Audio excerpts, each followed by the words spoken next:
In this video, we'll review the Mailchimp website builder and see whether it's worth using in 2026. Mailchimp offers a simple way to create websites, especially if you're already using it for email marketing.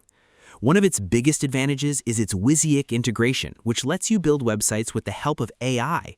This makes it much easier for beginners to create a professional-looking site without needing any coding skills. The setup process is straightforward, and the AI helps generate layouts, content, and design suggestions that you can customize to match your brand. Another advantage is the integration with Mailchimp's marketing tools. You can connect email sign-up forms, manage your audience, and run email campaigns from the same ecosystem, making it convenient for small businesses and creators. However, if you're looking for advanced website customization, complex e-commerce features, or full design flexibility, dedicated website builders like Wix, WordPress, or Shopify may offer more powerful options. Overall, if your goal is to quickly create a professional website that's closely connected to your email marketing, Mailchimp is a solid choice.